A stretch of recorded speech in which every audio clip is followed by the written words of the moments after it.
Hello, friends. Welcome to the channel, and today I am gonna explain survival thriller movie Terra, which was released in 2008 and revolves around a very cruel human crisis.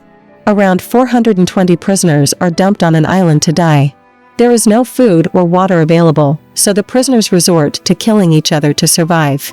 The movie begins with a cold and desolate season on Terra Island, surrounded by barren mountains. A man named Jilin is searching for a place to stay. It seems like he has been walking for a long time, but suddenly he slips and falls into a melting glacier waterfall. Seemed he will die, but somehow manages to escape and then continued forward to unknown destination. Now he finds solace sitting on a rock, and the story flashes back. In a scene, we see Jilin receiving a life sentence in jail for the murder of 6 people. One day, the jailer asks him about his dream. Interestingly, the jailer asks the same question to many other prisoners as well. One prisoner says he wants to see the ocean, another wants to witness a war against China, the third prisoner named Marcus wants to become a jailer himself, the fourth prisoner wants to become a space station controller, and the fifth prisoner named Sipa simply wants to go back home. The jailer informs the prisoners that a plan has been made to take them all to a different place. After some time, all the prisoners are placed on a ship. There is a jail on this ship as well, and all the prisoners are carefully placed inside. Among them, Marcus is particularly dangerous, just as he had claimed to the jailer. He shows his authority by brutally attacking another prisoner who refused to give up his bed. The ship's deck is closed, and it embarks on an unknown journey. The prisoners are terrified, thinking that they are being taken to the sea to drown. In this confusion, the prisoners start fighting and beating each other, despite the bars separating the two groups. However, an old prisoner named Starry watches helplessly and starts praying out of fear. But then the guards arrive and start firing, and the fight stops, and gas is released to make everyone unconscious. Before we continue with the story, I want to ask for your support by subscribing to my new channel. It's important for me to have a strong backing. Now, let's jump back into the story. In the next part, we see that all the prisoners have arrived at Novaya Island, and they're wearing handcuffs with numbers on them. Marta and her team from the authorities step forward to explain the Terra project. Marta shares that the death penalty has been abolished worldwide, which has caused a shortage of prison spaces.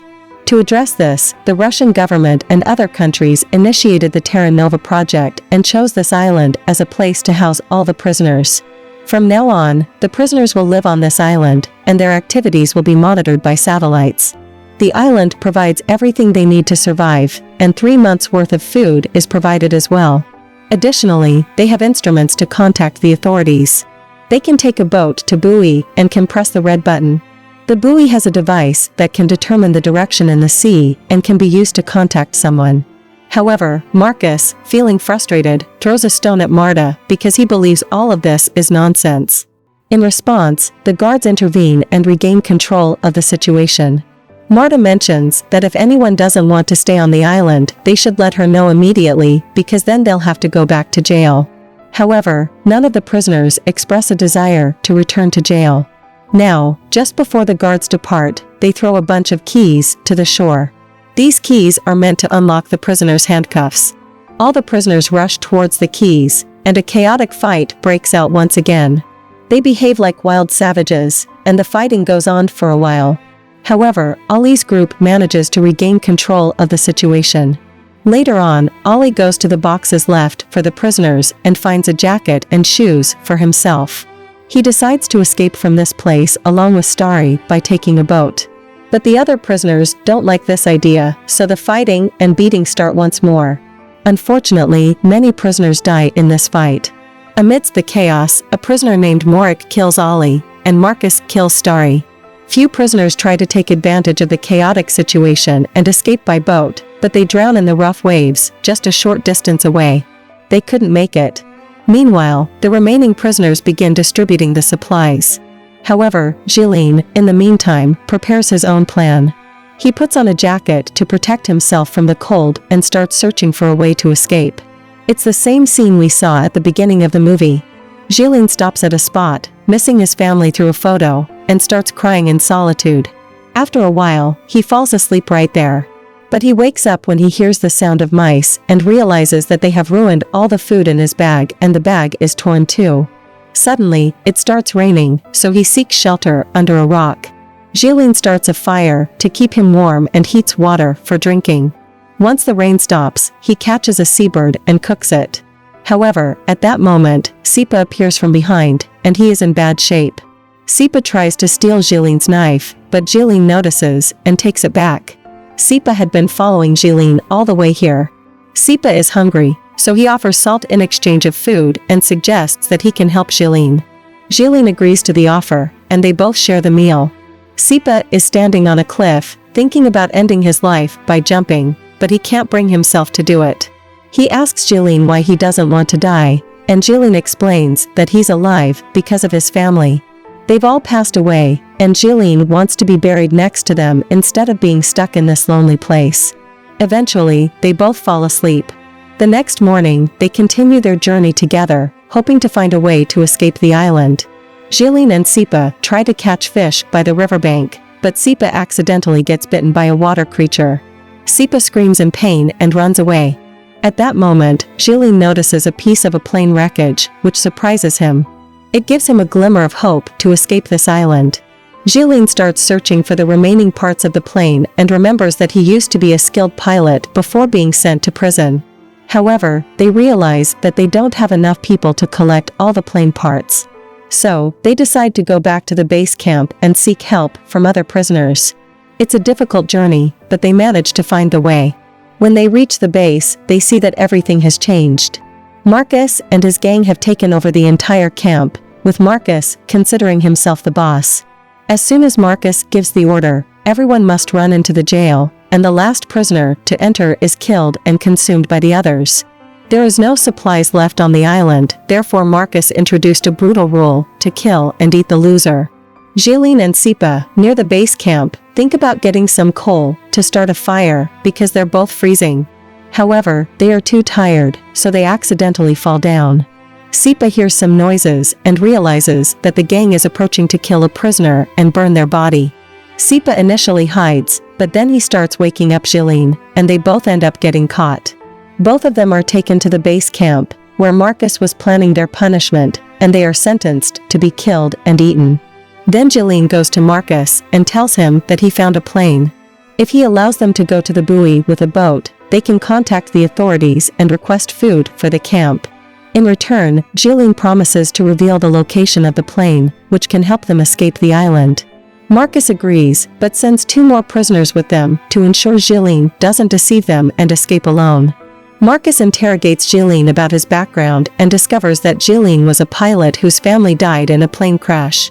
He received a life sentence for killing 6 flight coordinators who were responsible for the crash. Now, Marcus believes that Jilin is quite smart and can't be trusted, so he breaks his promise to Jilin and orders everyone to return to the camp. However, when one prisoner objects, Marcus's men kill him. In the next scene, Jilin is seen reaching the buoy, but there are rough waves, and the boys' radio communication device breaks. Disheartened, they start heading back to the shore. Upon reaching the shore, Jilin lies to Marcus, saying that they made contact and food will arrive soon. But Marcus doesn't believe him, and another fight breaks out, with Marcus using a screwdriver to attack a prisoner.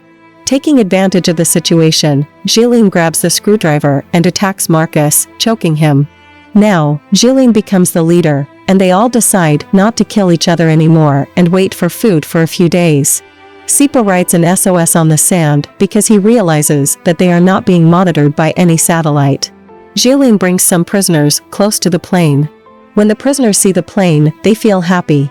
They gather and bring all the pieces of the plane to their base camp, where they work together to assemble and complete it. One day, Marta arrives on the island with her guards. This angers the prisoners, and they attempt to harm her, leading the guards to use gas to defend her. After some time, Marta decides to negotiate with Jilin. Jilin asks for essential items and gas, but Marta questions why they need gas. Jilin explains that the gas is required to power the generator, which runs on wind energy. However, since there is no wind at night, gas is necessary to operate the generator. Jilin questions why their SOS message was not answered, but Marta responds by asking why the prisoners ventured so far from the base camp. Jilin claims they were fishing, but Marta points out that there are no fish in that area. Jillian then admits that they were catching any sea creatures they could find to eat. Marta inquires about the number of prisoners remaining, and Jillian realizes that these people lied about satellite communication, otherwise, they would know the count of the prisoners. Jillian reveals that only 87 prisoners out of the original 420 remain, but even in such harsh conditions, none of them want to return to jail. Marta provides the necessary supplies and gas before leaving. Jillian and some prisoners fill the plane with gas and test it, rejoicing in its successful operation. Later, American prisoners arrive on the island and are also abandoned there to die. Jillian approaches the leader of the American prisoners to shake hands, but he refuses and attacks Jillian. A violent fight erupts between the American and Russian prisoners, resulting in the deaths of many prisoners. The people in charge of the Terra Nova project use binoculars to watch what's happening. They see that many prisoners have died in a fight. Marta calls the main office and says, "Code Novaya Island." After that, a group of guards comes to the island and starts shooting at everyone. They don't spare anyone and are very ruthless. They kill everyone except Jillian and Sipa, who were hiding. 2 more prisoners saved their lives hiding behind a wall. Once all the prisoners are dead, the guards leave, and the remaining people bring out their plane. They are the ones who get on the plane, but then Sipa goes towards a cliff and jumps off, ending their own life. This happens because only 3 people can fit in the plane. Now the remaining 3 boards the plane, and Jillian takes off from the sea. However, there is a naval ship nearby, and the guards on the ship start shooting at the plane. The other 2 prisoners get hit and died on the spot, but Jillian survives the gunfire and manages to escape from the island. The movie ends here. There were over 400 prisoners on the island, but only 1 manages to escape. Terra Nova means new land, symbolizing a new place. If you enjoyed the story, please consider subscribing to the channel and hit the bell icon.